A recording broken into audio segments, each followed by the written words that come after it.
Hey guys, welcome to my channel. My name is Ta-Risai.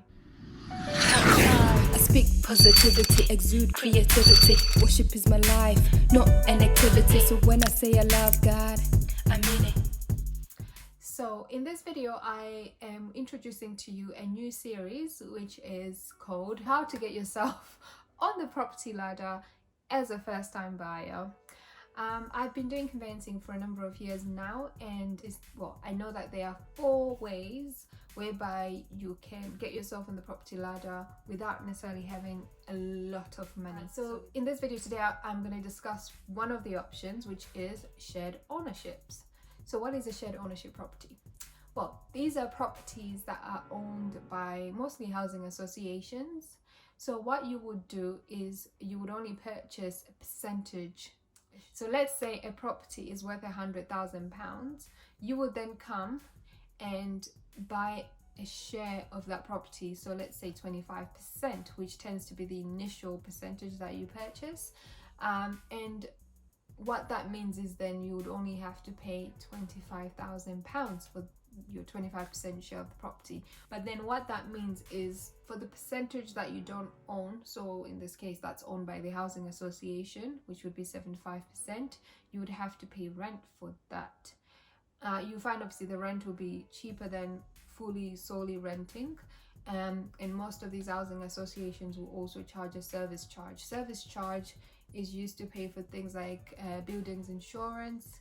For example, if you're getting an apartment, so a flat, you would normally have like building insurance for the whole block, so the service charge will contribute towards that. So you won't necessarily then have to get your own buildings insurance. It would cover any sort of maintenance cost, communal area cleansing, stuff like that. If you've got like a shared garden, it would pay towards that as well, because most of these things would be private. So if the property, as I said, is worth £100,000, you only have to have £25,000. You can then pretty much just save 10% of that deposit, which would be £2,500.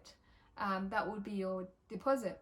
So you can imagine that is quite affordable if you're purchasing a house that's the percentage is £25,000. You do of course have to take into consideration solicitors' fees, any potential initial rents that you have to pay. Some of them would say you have to pay a full month's worth of rent plus so let's say you move in on the 20th of August, that's the day you move in, so you would have to pay for the whole of September plus the 10 days before September, so that's a month and 10 days worth of rent that you have to pay up front.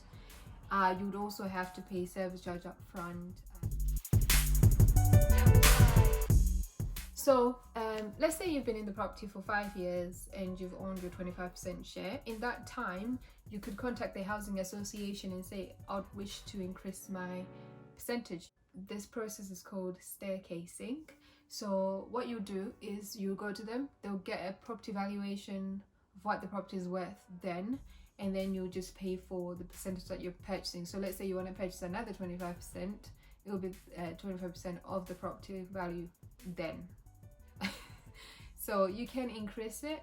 The only thing to bear in mind is some housing associations do not allow you to staircase above 80%, so you'll never fully 100% own that property. So that's just something to get your solicitor to check before you fully go ahead and purchase, and the process can take long as well. But yeah, it is a good way of getting on the property ladder.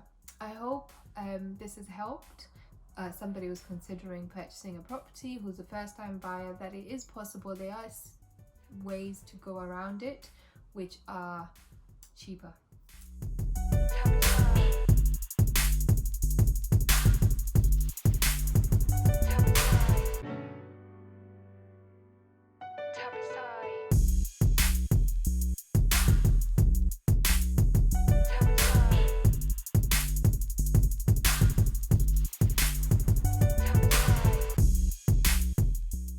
That's all for today.